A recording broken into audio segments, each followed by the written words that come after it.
Bienvenue, bon après-midi et bonsoir à l'Université de l'UNF. C'est notre cinquième activité dans notre série 2021-2022. Je suis Catherine Holstander et je travaille au bureau national de l'UNF à Saskatoon. Je suis directeur de la recherche et des politiques. Il me fait plaisir d'être maîtresse de cérémonie pour l'activité d'aujourd'hui. Je suis dans le territoire 36 et dans le territoire métis. Et ça comprend le territoire traditionnel des Cris, Soto, Lakota et Denis.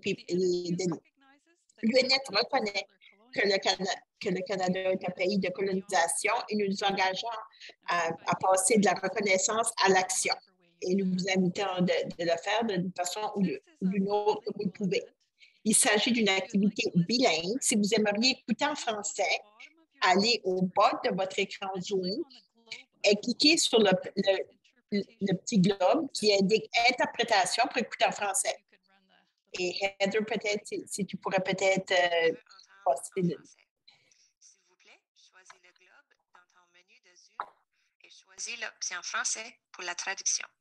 Notez bien que le traducteur vérifie régulièrement dans le chat en français.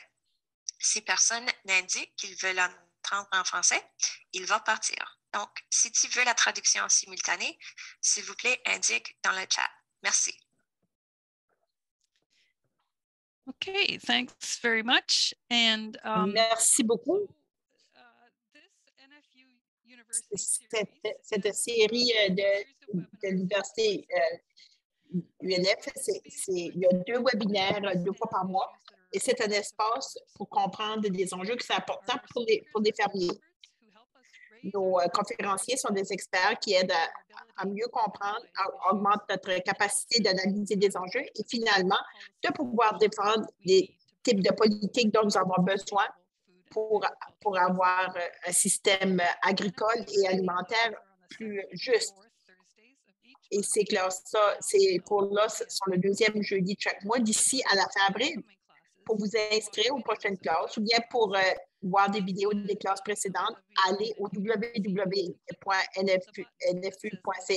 et cliquez sur le bouton bleu NF University. Et je pense qu'il y a un lien aussi dans la boîte conversée pour ceci. Aujourd'hui, nous sommes heureux d'accueillir Dr. McCarthy. Elle est biologiste et génétiste moléculaire. Elle est au Royaume-Uni et pour elle, c'est une mission de gènes, la science expliquée. Nous avons bien hâte d'entendre ce qu'elle a à dire pour aider tout le monde aussi à se concentrer sur la présentation. Nous demandons aux gens de garder vos questions et commentaires jusqu'à ce qu'elle ait fini sa présentation. S'il vous plaît, n'utilisez pas non plus la boîte conversée pendant sa conférence parce que c'est distrayant. Et après la conférence, nous aurons une période questions-réponses. Mais si vous avez un problème technique ou que vous devez me contacter moi-même, notre équipe technique durant la présentation, vous pouvez utiliser le message privé dans la boîte conversée. Et je tiens à remercier aussi notre équipe qui travaille dans les coulisses, qui fait en sorte que ça peut arriver. Heather B, Judith Cormier, Rebecca McGuinness, Darren Palmy et Marsha. C'est eux qui font le travail de soutien technique et nos interprètes qui sont Ronald Fournier et moi-même, Yolande Chasson. Si vous n'êtes pas familier avec l'UNF, nous sommes un organisme de la base qui milite pour des fermes durables et un système alimentaire équitable depuis une 50aine d'années. Nos membres sont partout au Canada et ils produisent des cultures et des élevages avec des systèmes diversifiés. Si vous n'êtes pas encore membre, nous vous invitons à vous joindre. Si vous êtes fermier, vous pouvez voter. Et sinon, si vous êtes non fermier, vous êtes un membre adjoint. Et ensuite, si vous pouvez vous joindre d'ici la fin février, il y aura un rabais de 50 pour les nouveaux membres. Vous avez simplement wnfu.ca. Il y a un lien aussi dans la boîte conversée. Comment cette session-là va se dérouler aujourd'hui? C'est que Ricarda va donner sa présentation pour à peu près 45 minutes et ensuite, il y aura une période de questions-réponses de 25 minutes.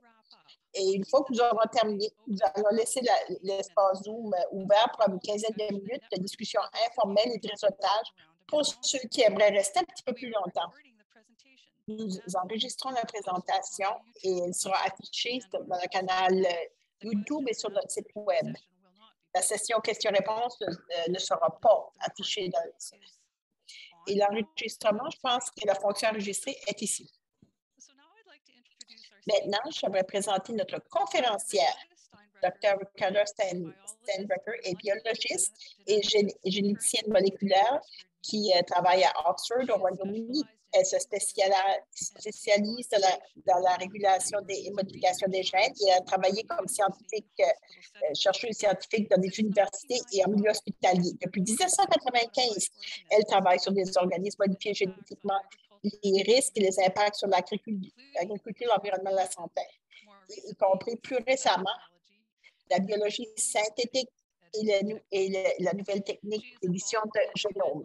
Elle participe aussi au processus de l'ONU, y compris sur le protocole de Cancun sur la biodiversité. Elle représente aussi la Fédération des scientifiques allemands et elle fait partie de l'équipe d'évaluation des OGM. Elle est aussi membre fondatrice et membre du conseil du réseau européen des scientifiques pour la responsabilité sociale et environnementale. Elle est co-directrice de ONG Econexus, qui est au Royaume-Uni. Elle travaille de très près avec des sociétés civiles et des petits groupes de fermiers à petite échelle partout dans le monde. Ses récentes publications comprennent les discussions et les risques et des limites des gènes. Dr. Steinbrecher, s'il vous plaît, la parole est à vous.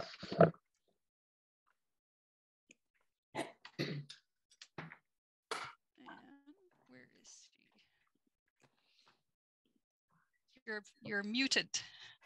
Alors, son micro est fermé. Alors, ça va mieux?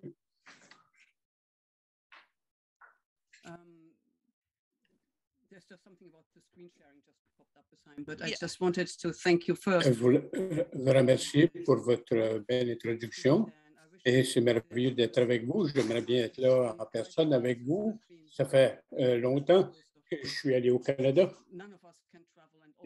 Personne qui peut voyager. Toutes les rencontres sont remises à plus tard, mais c'est un honneur d'être ici avec vous. Et j'aimerais bien voir la discussion après et j'espère qu'ensemble, on pourra mettre l'accent plus sur la communauté agricole.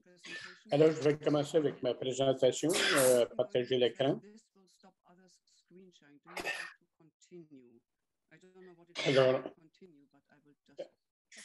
Alors, il s'agit qu'elle puisse aller de l'avant puis partager son écran avec les diapos, si je comprends bien.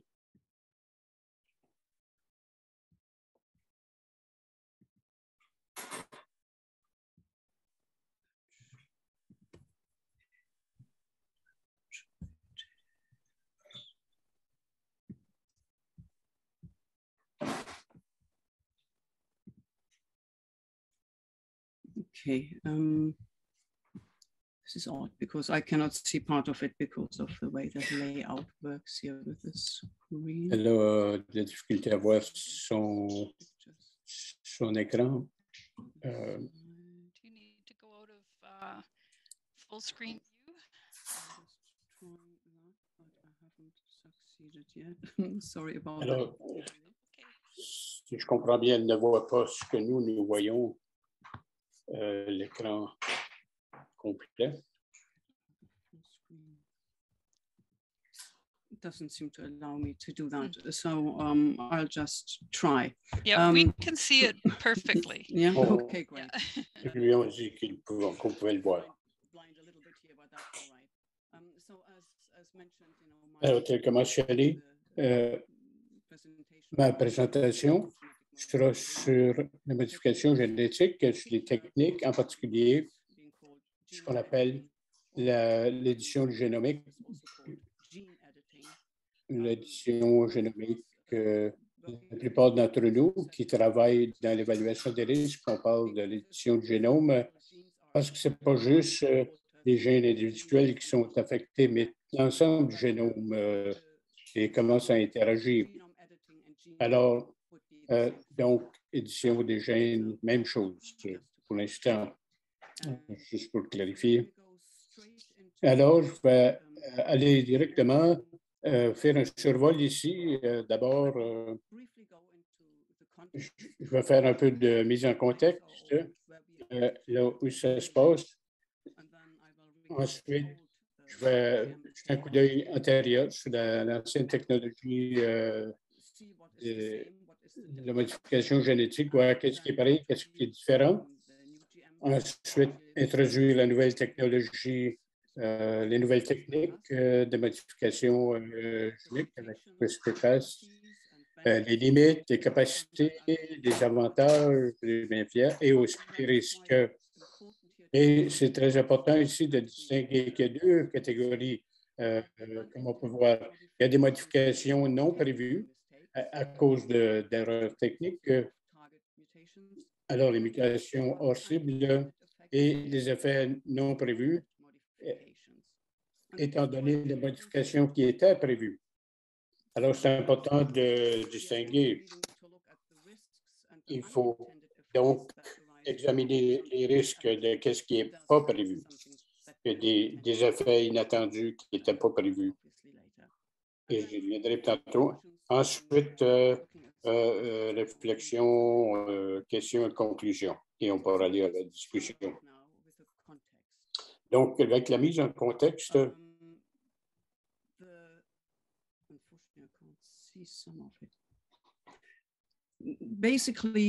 essentiellement,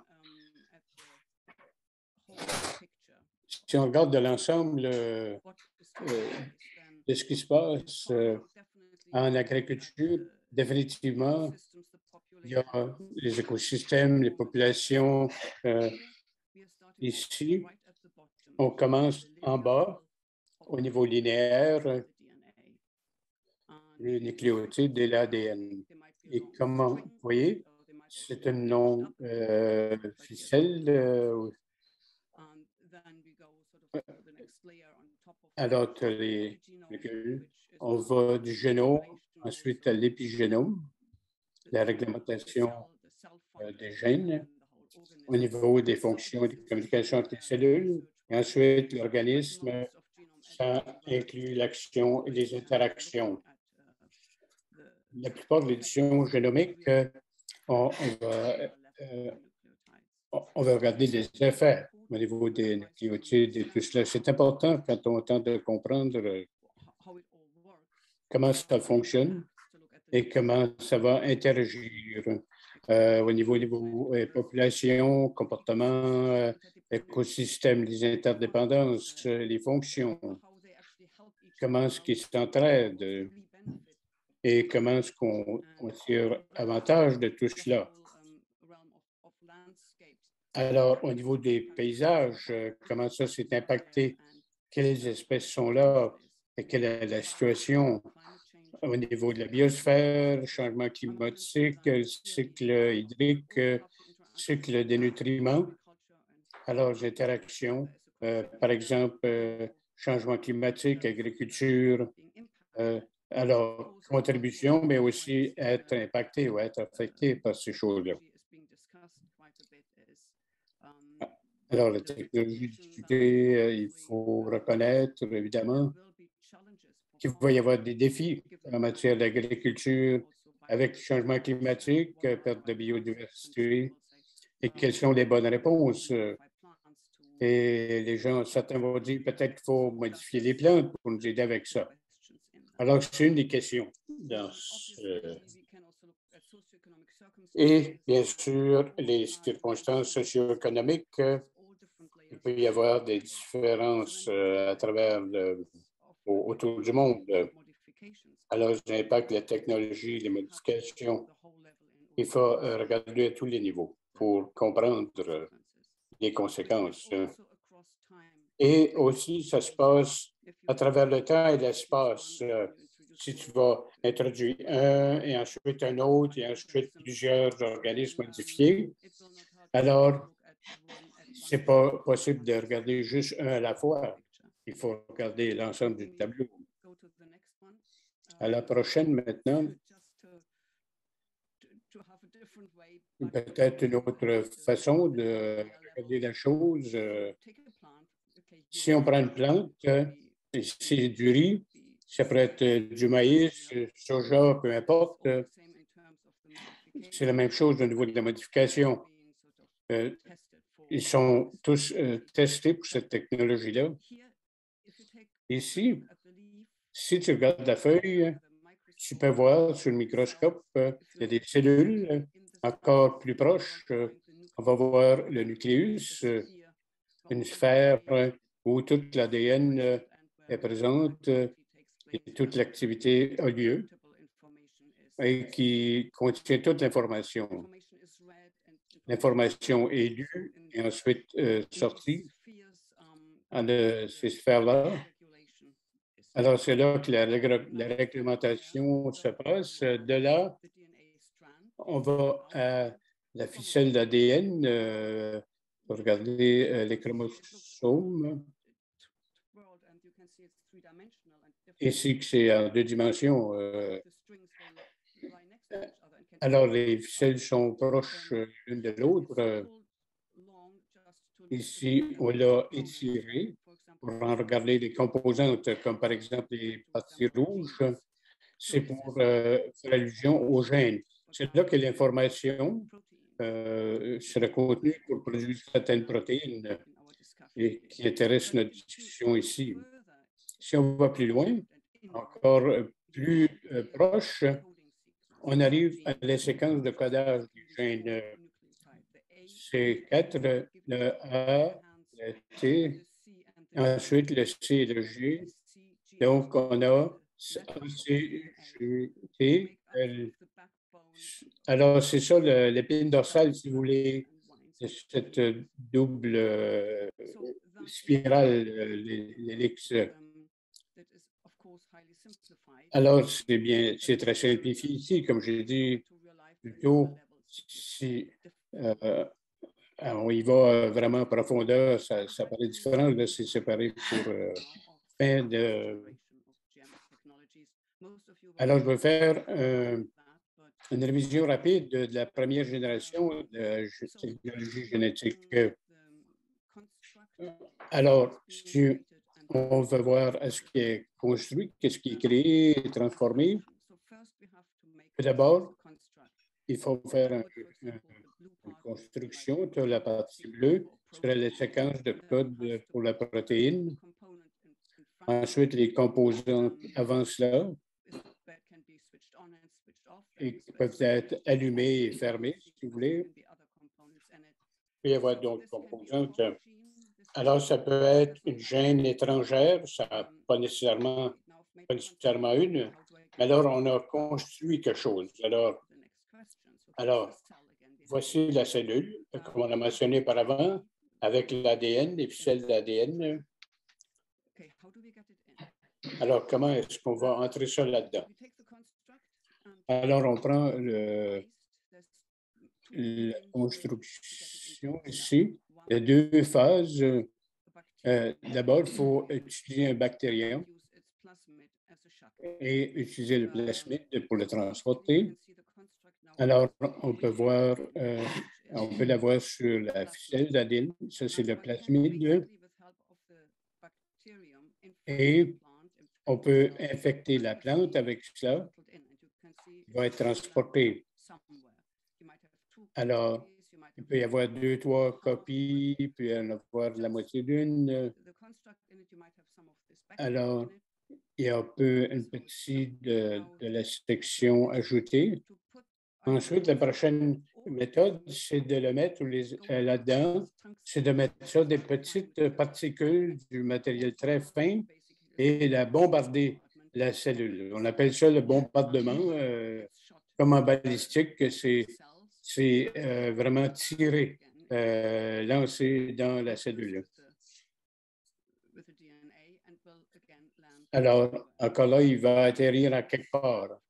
Ça, c'était l'ancien style de modification génétique pour entrer l'information dans le chromosome.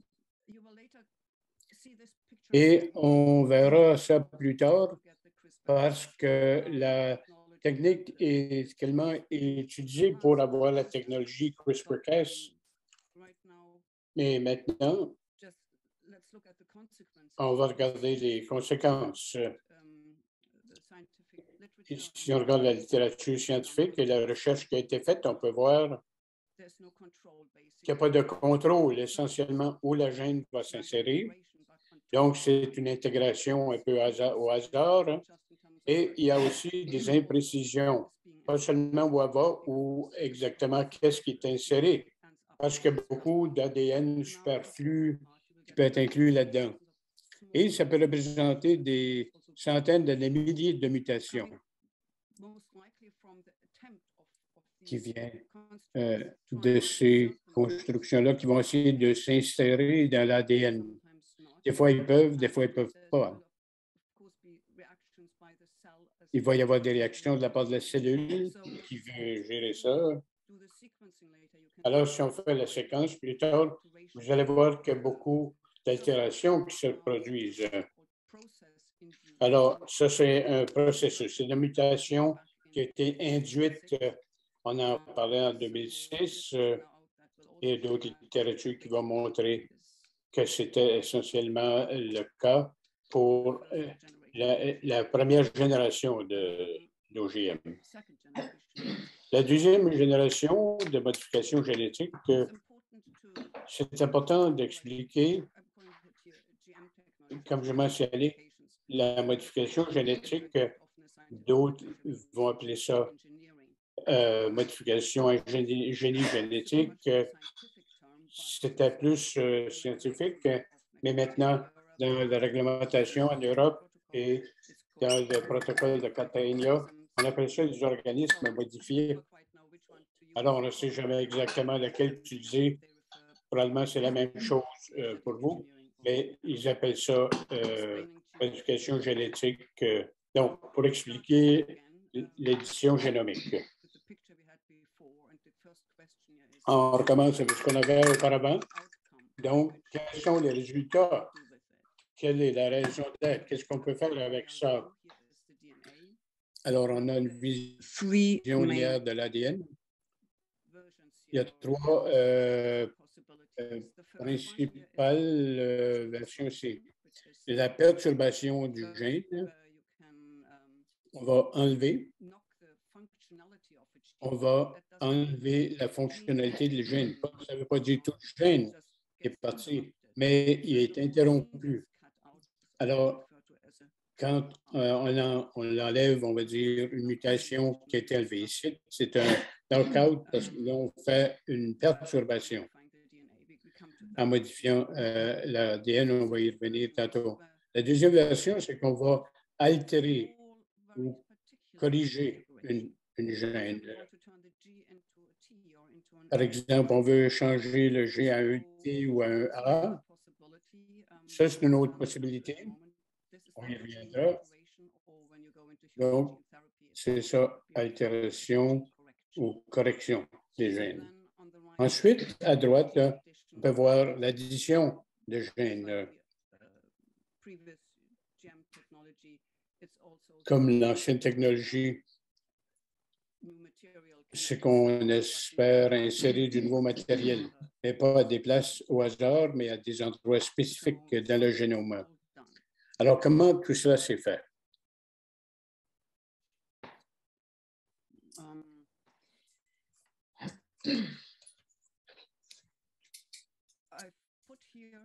J'ai mis ici alors CRISPR-Cas.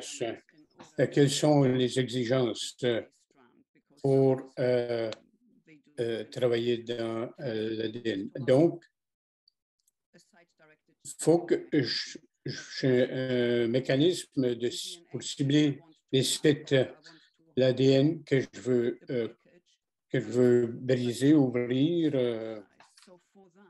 Comment? Pour faire ça avec la technologie CRISPR-Cas, il faut qu'il y ait une reconnaissance de la séquence. C'est fait d'ARN. Et on aura une image miroir de l'ADN qu'elle tente de trouver. Alors, on appelle ça l'ARNG.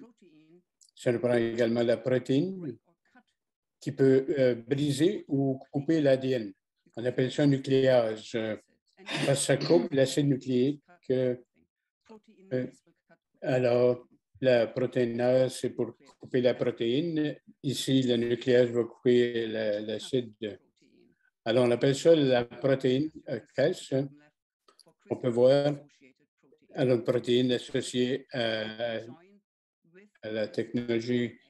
Ça peut joindre ça, ils peuvent bâtir un complexe ensemble. Alors, une fois qu'ils se sont connectés ensemble, cette protéine-là, ce mécanisme-là va maintenant aller chercher pour l'ADN qui va refléter la séquence. Une fois qu'elle l'a trouvé, elle va s'y attacher. Et ensuite, selon certaines séquences dans ce secteur-là, on va dire c'est la bonne séquence. Oui, ça, je sais où je peux couper. Ensuite, ça va briser, couper. C'est assez facile pour quelqu'un de laboratoire pour changer la séquence et donc de produire de nouvelles ARN. Et tu peux envoyer tes coupes gènes dans différentes parties du génome. Une version simplifiée. Maintenant, nous allons à la prochaine diapo. Qu'est-ce qui se produit en particulier? Nous avons le nucléase, l'ADN à deux lignes. Donc, si on a ici, c'est ce qui ça sera coupé. Mais lorsqu'on a deux bandes, une fois que c'est coupé, tout organisme va sonner l'alarme parce que ça peut être mortel si l'ADN est coupé ou endommagé. Et ce que ça dit, et si c'est une urgence, bien, ça prend un mécanisme de réparation. Et une fois que c'est cassé, ça endommage aussi le mécanisme ça déclenche le mécanisme de réparation de la cellule. Ici, c'était déjà toute l'action que ce que ça fait. Le CRISPR, vous avez déjà la fin. Parce qu'il se produit, c'est la cellule qui va prendre la relève. Et ici, ce qu'on voit, c'est que ça brise aussi le cycle de la cellule. Et ça conditionne ce qui se produit par la suite. Mais la cellule, maintenant, a un certain nombre de mécanismes de réparation, mais les deux principaux sont ceux qui sont mis en place ici. Dans ce cas-ci, le premier à gauche, on appelle de joindre de façon non homogène. Aussi, vous avez simplement aussi qu'il y a deux morceaux d'ADN aussi qui essayent simplement de les coller ensemble. Et dans le processus, ce qui arrive lorsque c'est coupé, ça va commencer une autre partie de la cellule. On va voir qu'il y a de l'ADN qui est libre et va commencer à le dégrader. Donc, il y a vraiment une course entre la dégradation de l'ADN et de la recoller ensemble. Et ensuite, c'est une source de toutes sortes de mutations. Et bien sûr, il peut se produire que c'est simplement la même séquence si c'est réparé assez rapidement. Et dans ce cas-ci, ce qui arrive, c'est très différent de ce qui arrive aussi avec un prix normal habituel d'ADN. Dans ce cas ici, lorsque c'est réparé dans les mêmes séquences, CRISPR va faire la même chose, il va le faire jusqu'à ce que ça crée une mutation. C'est aussi quelque chose, c'est là où est-ce que c'est différent aussi de tout autre type de mutation parce que ça peut insister, continuer à couper. Et l'autre, ici c'est une perturbation des gènes et souvent aussi on fait référence aux indels aussi. Ce sont de petites insertions ou bien des choses qu'on enlève. Et vous traitez aussi un certain nombre pour vos plantes, vous pouvez peut-être avoir une altération, une modification et les remettre ensemble. Et souvent aussi, on dit que c'est la version nucléaire numéro 1 aussi, est dirigée par le site. Et ce qu'on dit, c'est un peu comme ce sont les plus petites altérations du système. Lorsqu'on va à l'autre branche ici, c'est ce qu'on appelle la réparation dirigée par l'homologie, HDR. Donc, c'est que les organismes, un petit peu comme les animaux, souvent, vous allez avoir beaucoup. Les réparations sont davantage sur l'homologie et les plantes sont davantage sur ceux qui ne sont pas non homologiques. Et qu'est-ce ici?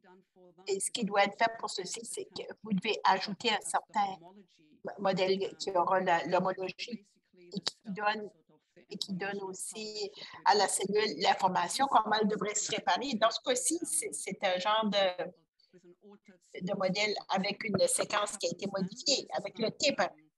Ce qui se produit ici, c'est que ça va trouver aussi le fil d'ADN et ça va le réparer d'une façon aussi que ça a modifié ce modèle-là en particulier. C'est ce qu'on appelle la modification de gène. Et à la toute droite, vous pouvez voir aussi ajouter quelque chose de beaucoup plus long. C'est un gène complet. Et avec celui-ci, si vous voulez l'insérer, vous avez besoin de quelque chose d'additionnel. Et vous pouvez voir ici aussi ces petits morceaux-là en violet. Vous devez bâtir un genre d'homologie avec le gène aura les mêmes aussi que du côté, ce qui était là. Mais je ne veux pas non plus aller autant en détail, mais surtout dans les plantes, ça ne fonctionne pas vraiment. Là. Et ça va seulement fonctionner aussi pour les plantes, c'est non homologue. Parce que des limitations. Et souvent, c'est difficile aussi à arriver à associer avec des plantes, avec l'insertion avec les plantes, mais la raison pour laquelle, pourquoi est-ce qu'il y a très peu de publications font rapport sur le remplacement du gène, c'est que c'est très peu fréquent que ça soit dirigé par l'homologie chez les plantes. Et je ne veux pas aller dans les détails, là, vous enlevez les détails, mais si vous êtes intéressé à en savoir plus, vous pouvez me communiquer avec moi. Et l'autre limite, ce sont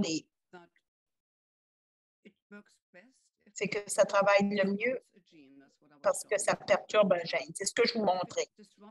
Si ça perturbe un gène au bon endroit dans la séquence de code, ce que ça va faire, ce gène-là ne fonctionnera plus. Ça fonctionne le mieux lorsque c'est un gène qui fonctionne de façon indépendante, pas un qui a des connexions avec beaucoup d'autres gènes. Et si vous voulez un trait qui est très simple, par exemple, la tolérance aux herbicides. Donc, nous pouvons créer, dans beaucoup de cas aussi, c'est des changements qui sont plutôt simples aussi, une mutation d'une chaîne aussi. La tolérance au stress, par exemple, est beaucoup plus complexe parce que ça interagit avec plusieurs gènes. Et comme vous le savez aussi, vous avez différentes formes de tolérance au stress. Ça peut être la tolérance au froid, au sel, à la chaleur, à la sécheresse, ou bien tout ceci combiné. Et dans tous les cas, ce qui est intéressant, c'est que le stress signifie que la plante va aller à un mécanisme de défense. Et la plupart des cas, elle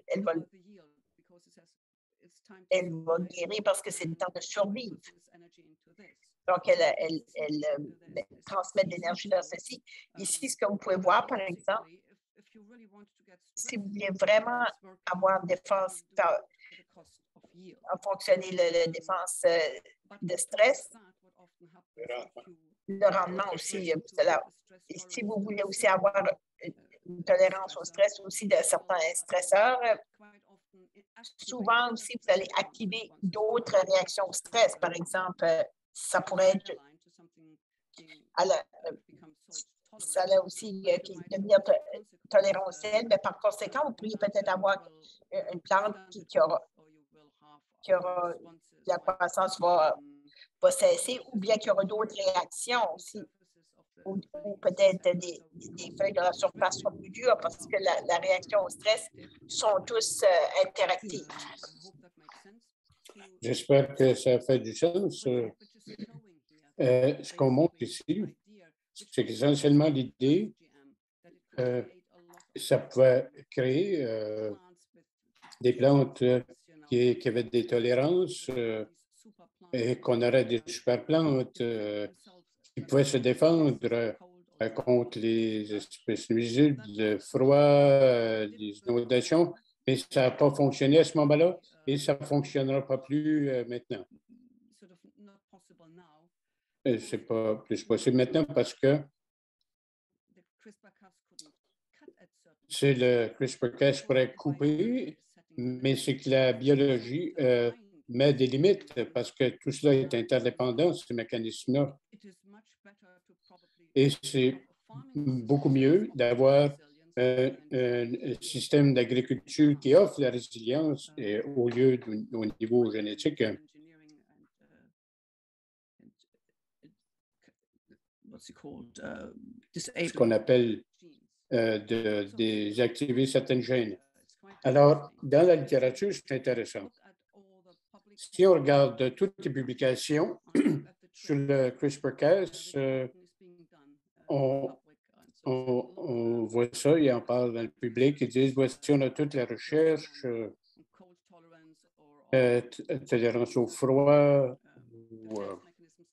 mécanisme de défense, résistance à la chaleur, valeur nutritive. Oui, tu peux trouver tout cela qui est listé, mais si tu vois dans les détails de la recherche, alors, on ne peut pas dire qu'on comprend vraiment comment les gènes fonctionnent. Alors, si j'enlève ce gène-là, qu'est-ce qui se passe maintenant? Oh, j'ai un effet secondaire. Qu'est-ce qui arrive si j'enlève l'autre gène? Alors, donc, il y a beaucoup de recherches qui aident à comprendre les caractères, les gènes jusqu'à un certain point, mais ça ne veut pas dire que de faire la liste des caractères, ça veut dire qu'est-ce qui est possible ou la recherche appliquée. Pour l'instant, c'est une recherche pour comprendre. Alors, oui, la recherche augmente. Plus de laboratoires essaient de trouver qu'est-ce qu'on peut faire ici ou dans telle plante, dans telle variété, etc. Mais encore là, ce n'est pas pour l'application. Alors, c'est intéressant que, par exemple, le riz est un de ceux qui est le plus étudié, mais pas pour l'application, mais c'est devenu une plante modèle. Auparavant, c'était le tabac. Maintenant, c'est vraiment le riz qui est en première ligne parce que son génome est connu, il n'est pas trop complexe, pas trop compliqué. Donc, ça aide les chercheurs à comprendre. Alors, quand on voit toute une liste, ça ne veut pas dire que tout cela maintenant est possible pour des récoltes ou des cultures modifiées génétiquement. Alors, comme je le dis ici, la recherche de base, il y a beaucoup de cela et la méthodologie. Est-ce que je peux utiliser telle ou telle version de CRISPR-Cas ou une autre version, une qui coupe tout droit, une qui coupe en zigzag dans l'ADN? Selon le laboratoire où on décide de... Donc, il y a beaucoup de méthodologies, combien que je peux couper à la fois. Et la concentration sur la mise en marché, souvent, c'est là que les chercheurs doivent dire, oui, on peut faire ceci à cela, ou on espère qu'on peut faire ceci, et que ça pourrait être utilisé en agriculture ou pour la santé des gens, parce que c'est la seule façon d'avoir du financement. Autrement, comment est-ce qu'on aurait du financement pour la recherche? Alors, il ne faut pas se faire leurrer par cela. Mais il y a tout le temps une poussée constante vers la mise en application. À tout et partout, ce que je trouve, c'est que oui, CRISPR-Cas, c'est un outil de recherche fantastique, mais on ne sait pas toujours les effets secondaires. Il faut toujours le vérifier. Alors, je pense que je vais aller à la prochaine section. Je veux dire que si l'on pense de qu'est-ce qui est sur le marché, et en fait, il y en a très peu dans le moment. Et si on regarde la recherche présentement, ce ne semble pas que c'est quelque chose de très utile. On ressortirait d'ici peu. Mais on peut jeter un coup d'œil à ce que ça peut faire et quels en seraient les avantages et quels sont les risques. Alors, qu'est-ce que ça peut faire? Les altérations que ça peut faire, comme j'ai dit, ça peut enlever, ça peut perturber une gène. Ça peut activer ou silencer une gène. Selon ce que tu enlèves, tu as des répresseurs qui vont réprimer l'activité de la gène. Donc, si tu enlèves celle-là, tu vas peut-être activer d'autres parties de la gène. On peut également altérer leur fonction. Selon où on coupe, on peut améliorer l'activité, rehausser l'activité ou même l'enlever complètement, soit couper à l'avant et après, et ensuite elle est enlevée complètement. Et je reviendrai tantôt. Théoriquement, on peut insérer un nouveau gène, ou un gène d'une espèce connexe. Mais ce n'est pas aussi facile. C'est ce que ça peut faire. Maintenant, je devrais revenir. Ça, c'est en utilisant le CRISPR-Cas comme coupeur de gènes. Il y a une partie qui ne va pas nécessairement couper dans l'ADN. Peut-être que ça va juste couper un petit endroit. Ça va faire cocher l'ADN pour faire des changements spécifiques où on peut arrêter le coupage et mettre une différente protéine. Ça pourrait changer l'épigénome de l'emballage de l'ADN. Alors, vous voyez que ça fait toute partie de CRISPR-Cas. C'est sous l'enveloppe du génome, de l'édition du génome. Et il y a toute une variété de choses. Moi, je vais mettre l'accent sur le coupe-gène ici. Vous allez peut-être trouver ça intéressant parce que la règle jusqu'à date, il faut tous apprendre que les mutations arrivent au hasard. Et on peut dire. Et que c'est la même chose donc pour CRISPR-Cas. Mais ce n'est plus le cas. L'évolution et que les mutations sont au hasard et que la sélection arrive par la suite pour diriger le développement. En fait, ce n'est pas vrai. Ils ont trouvé dans certaines parties du gène, certains gènes sont protégés. Il y a des mécanismes de protection, soit pour les réparer, des modifications épigénétiques, l'emballage, l'authentification de l'ADN qui protège des régions qui sont très importantes pour la cellule et l'organisme. Donc,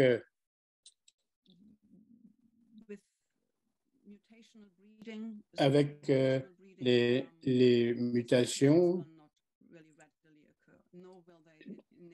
il y a des choses qui ne sont pas, les mutations au hasard ne se passent pas.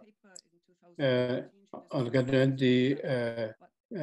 la Madame Caval, quelques semaines passées, le nouveau document par Monroe en 2022 dit la même chose, qu'essentiellement, on s'est trompé. On a un changement donc de paradigme en ce moment à niveau de cette recherche-là. Et qu'est-ce que ça veut dire pour le CRISPR-Cas? Comme je disais auparavant, il peut couper et ensuite il va réparer, il va couper à nouveau et ça va insister. Donc, CRISPR-Cas peut effectivement couper et avoir accès à tout le génome au lieu de seulement ceux qui ne sont pas accessibles. Ça veut dire que c'est très distinct de d'autres mécanismes. Alors, les conséquences, donc ça prend d'autres recherches et faire enquête, comprendre. Alors, qu'est-ce que ça peut faire, le CRISPR-Cas, en contraste à la mutagénèse au hasard? Elle peut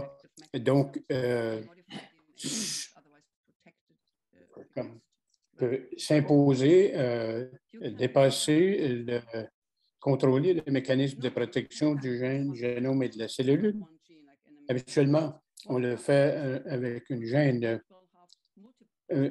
Alors, le blé aura plusieurs gènes, il y a plusieurs chromosomes, mais CRISPR-Cas peut tous les couper. Alors, ce n'est pas juste une mutation. Peut-être qu'il y aura une gène de réserve, mais ici, ils peuvent tout altérer. Et pas seulement de la même manière, mais par exemple, si on coupe, on pourrait trouver que la plupart des gènes ont été réparés d'une manière différente. Donc, il va avoir une nouvelle plante unique. Et ce n'est pas comme les autres. Il reste 10 minutes. Alors, avec le multiplex, on peut le couper de manière en série ou le faire tout d'un coup. Alors, j'ai une cassette ici. Vous voyez qu'il y a différents guides ARN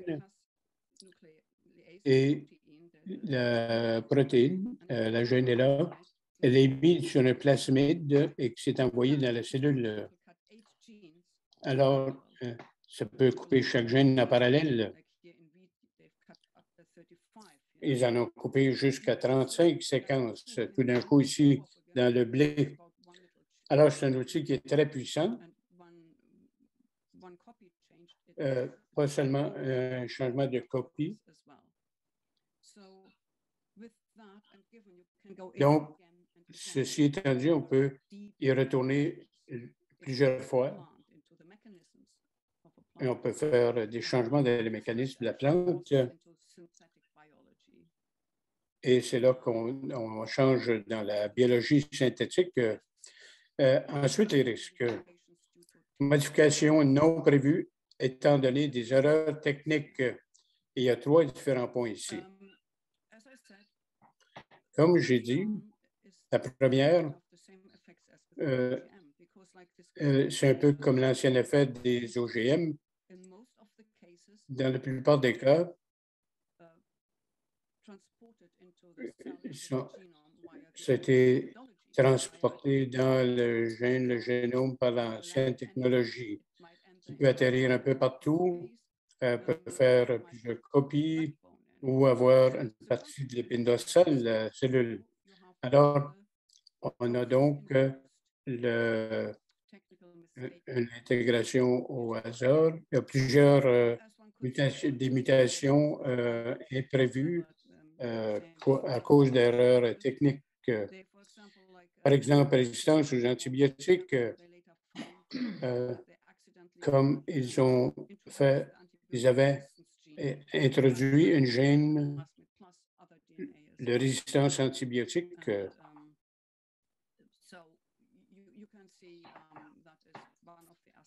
Là, c'est un des aspects. Vous auriez peut-être entendu que avec toute la recherche qui se fait pour permettre aux chercheurs et aux techniciens de traiter une plante, une cellule de plante directement avec le CRISPR-Cas sans avoir à insérer le gène. Il y a de la recherche qui se fait.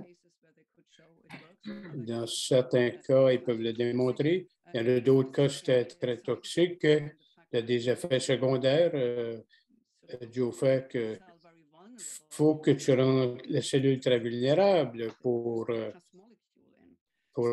faire entrer la molécule CRISPR-Cas. Alors, la méthodologie présente, c'est l'ancienne technique OGM. Et on peut voir, il y aura peut-être une version qui pourrait éviter cette étape-là, mais présentement, ce n'est pas le cas. Par exemple, avec le Vaxicon de Cortivus, il y avait un qui avait été mis, mais par le passé. Mais ça, c'est une de diapo 2. Ils ont 6 plasmides qu'ils ont mis. Et ensuite, ils disent, ils les enlèvent plus tard. Il n'y a pas d'ADN exogène. C'est ce qu'ils disent. Mais ce n'est pas l'idée, ce n'est pas ça qui est important. Si tu regardes les risques avec les mutations, les itérations, avec les erreurs techniques qui ne vont pas disparaître en s'assurant que ces composantes-là ne sont pas là, ça affecte tout le génome. Donc, il faudrait voir qu'est-ce qui a été altéré. Alors, parce qu'il n'y a pas d'ADN étrangère, ça ne veut pas dire que c'est sécuritaire. Et l'autre chose intéressante ici, normalement, dans le Vaxicorn, dans le gène, ce qu'ils ont fait, ils ont enlevé l'ensemble du gène, 4000 paires de bases, et on peut voir que c'est facile à détecter, on peut l'identifier facilement en comparaison à d'autres plantes ou d'autres modifications, à d'autres types de maïs. La plupart des plantes qui sont modifiées génétiquement, si on sait la séquence, on pourra le trouver. Si on sait comment ça a été modifié, on peut le trouver. 5 minutes. Alors, ce fait non ciblé. Alors, ici, ça va aller ailleurs et couper là. Alors, la cellule va peut-être réparer, mais il va faire des réparations mutagènes. Alors, ça peut enlever des gènes qui n'étaient pas signés.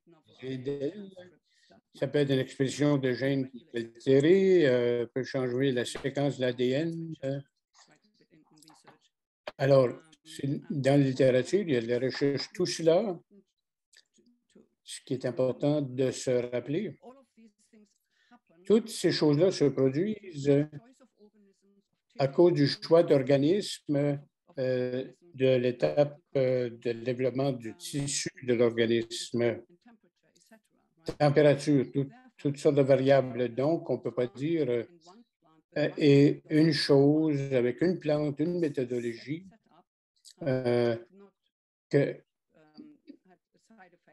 qu'elle n'a pas eu d'effet secondaire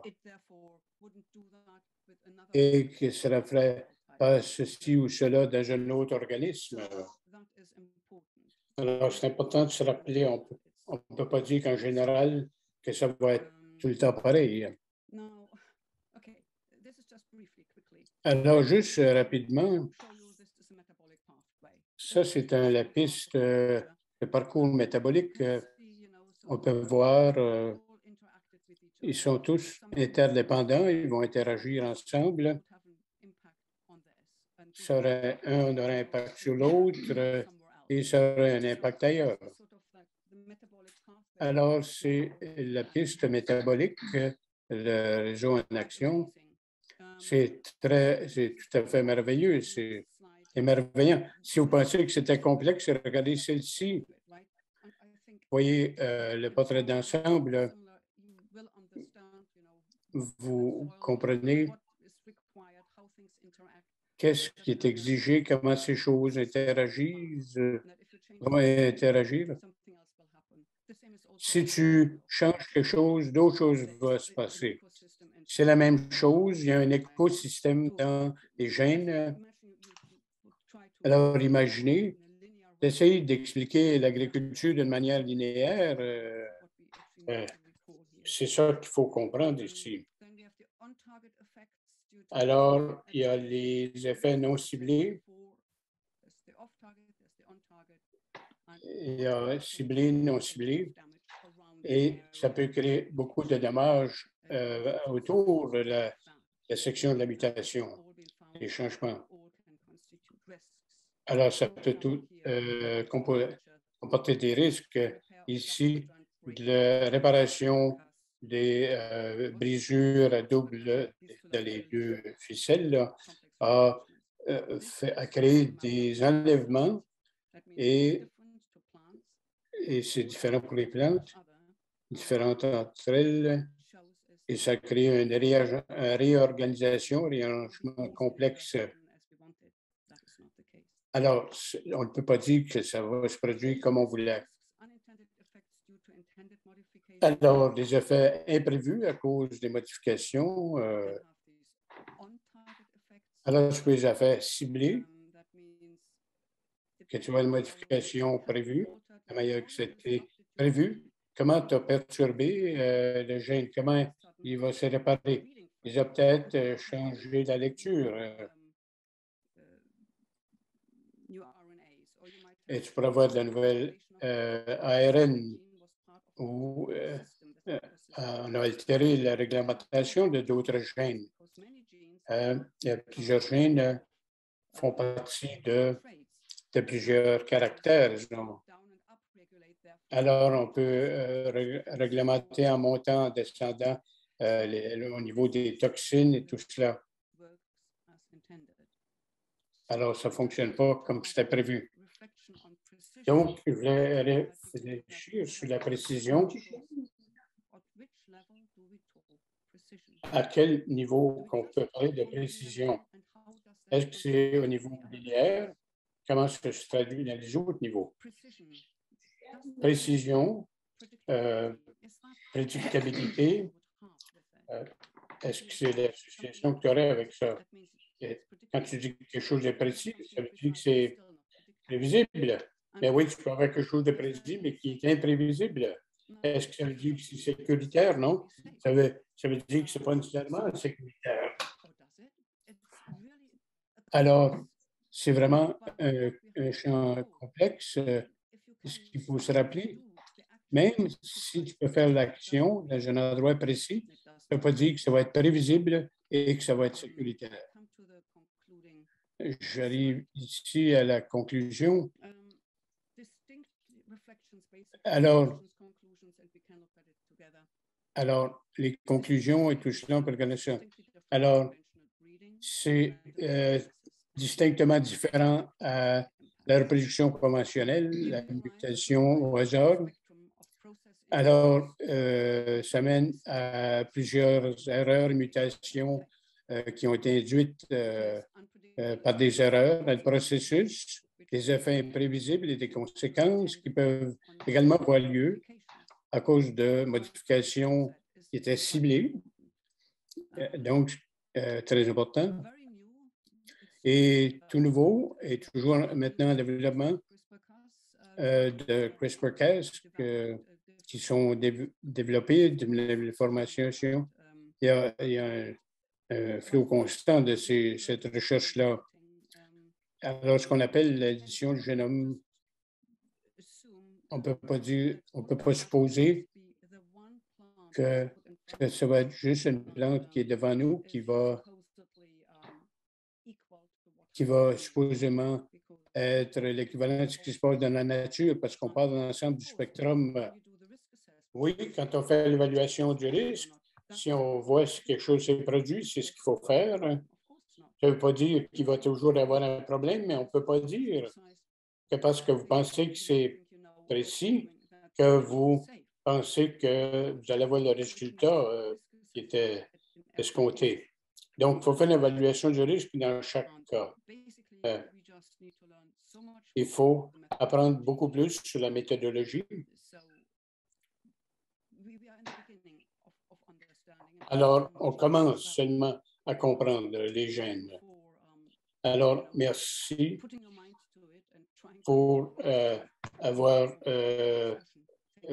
vous êtes penché là-dessus et essayé de suivre. Merci.